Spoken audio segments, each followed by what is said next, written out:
নমস্কার বন্ধুরা, তোমাদের কাছে জিনিস দেখাচ্ছি, খালি দেখো। মানে আমরা শহরের ড্রাইভার মানে আমাদের কোথায় নিয়ে ঢুকিয়ে দিয়েছে সরু রাস্তার ভেতরে, পাগলা খেলা হয়ে যাচ্ছি গাড়ি চালাতে যাতে। তোমরা দেখো কাজে জিনিসটা।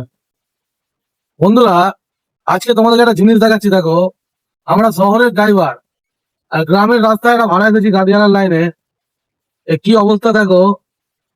মানে এত সরু রাস্তা, এর মধ্যে গাড়ি ঢুকিয়েছি, মানে একদম সেম সেম। সাইড দিয়ে দেখালে বুঝতে পারবে, দেখো। ঠিক আছে, এই এতটুকু গ্যাপ আছে। এই অবস্থায় এই রাস্তায় গাড়িটা ঢুকিয়েছি। এটা গ্রামের রাস্তা। তো এই হচ্ছে অবস্থা, এখন টার্নিং দেখো। হ্যাঁ, এরকম টার্নিং রাস্তা। তো এখানে অবস্থাটা দেখো খালি, কতটা সরু।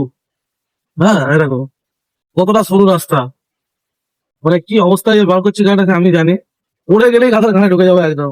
মালি ফালি গাড়ি ফালি গাধার ঘাড় হয়ে যাবে পুরো একদম। ঠিক আছে, ফাইনালি মেন রোডে উঠলাম, মানে এরকম অবস্থা, ঘাড় ফেটে গেছিল পুরো। আরে এত ছোট মোটো অটো ফটো ঢুকে যাচ্ছে, সেবার গাড়ি পাস দেওয়া যাবে না। এমতো মাথা করতে হচ্ছে গাড়ি। আমি তো ভাবছি এই কেলে পড়ে গেলাম, খান কিছু ঘাড় মারা গেল চা পুরো। তো অনেক কষ্টে বেরিয়েছি। চলো বাড়ি থেকে যাই, আর আসবো না মারা কোনোদিন। টাটা।